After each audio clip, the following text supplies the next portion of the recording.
পৃথিবীর ইতিহাসে তিনজন নাবালেগ সন্তান যারা কথা বলার বয়স হওয়ার আগেই কথা বলেছিল। হযরত জুরাইজ রহমাতুল্লাহ আলাইহি নাম শুনেছেন? শুনেন নাই না? যাক, না শুনলে খেয়াল করে শুনবেন। হযরত জুরাইজ ছিলেন একজন আবেদ, এমন আবেদ যে সারাদিন ইবাদত বন্দেগী করতেন। তো মায়ের কাছে তার নিজের ইবাদত ঠিক ছিল, কিন্তু মাসআলা না জানার কারণে এই বিপদটা হয়েছে। বুখারী শরীফে উল্লেখ আছে, হাদিস শরীফে।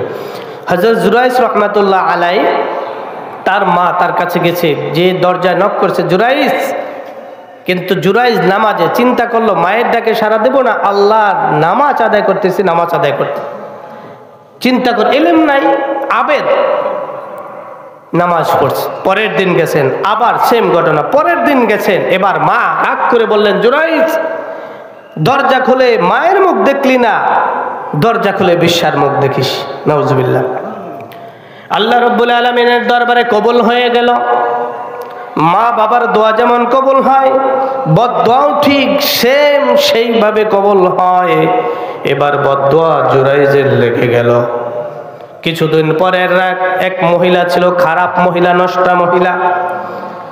এই মহিলা একজনের সাথে সম্পর্ক করে সন্তান গর্ভে নিয়েছেন।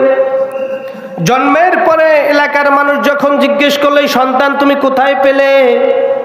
মেয়েটি বলল, জুরাইজের সন্তান। তো জুরাইজের ব্যাপারে সবাই কি জানে? সারাদিন কি করে? ইবাদত বন্দেগী করে। সেই জুরাইজের ব্যাপারে কি বলল? যে এই সন্তান তো তার। এখন ভক্তি যেমন, শক্তিও তেমন হয়েছে। জুরাইজের খানকা ভেঙ্গে টুকরা টুকরা করে এমনকি তার গায়ে পর্যন্ত হাত তুলেছে। কিছু মানুষ আছে, আলেম ওলামাদের গায়ে হাত তুলে না, আবেদের গায়ে তোলে কিনা, নবীর গায়ে তুলছে কিনা? এরকম কিছু মাজনা ফারমান থাকে যারা নবীর গায়ে পর্যন্ত হাত তুলেছে। পয়গম্বর আলাইহিস সালাতু ওয়াস সালাম, যিনি আকায়ে তাজদার মুহাম্মদ সাল্লাল্লাহু আলাইহি ওয়াসাল্লাম, ইমামুল মুরসালিন, খাতামুন নবিয়্যিন, তার গায়ে পর্যন্ত নাফরমান মানুষগুলো হাত তুলেছে। এজন্য হযরত জুরাইজের গায়ে পর্যন্ত হাত তুলল।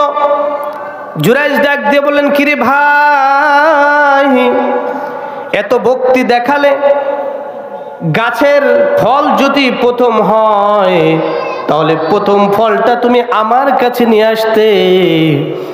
বাসায় কোনো কিছু আগে জন্মগ্রহণ করলে, অর্থাৎ ফল ফলাদি কোনো গাছে যদি আগে ধরতো, আমার কাছে নিয়ে আসতা।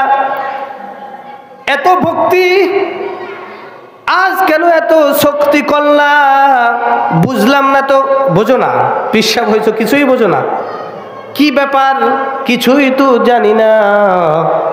ওই যে মহিলার সন্তান, ওই সন্তান তোমার। কোথায় সন্তান, কোথায় মহিলা? যাও নিয়ে আসো। হযরত জুরাইজ বলল, যাও নিয়ে আসো। সন্তানকে এবার কাছে নিয়ে আসলো।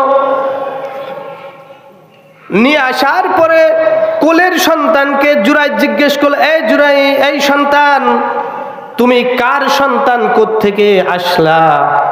হযরত জুরাইজ রাহমাতুল্লাহ আলাইহি জিজ্ঞানের সাথে সাথে বলে, আমি তোমার সন্তান নয়, আমি অমুক এলাকার রাখালের সন্তান। আল্লাহু আকবার বলে।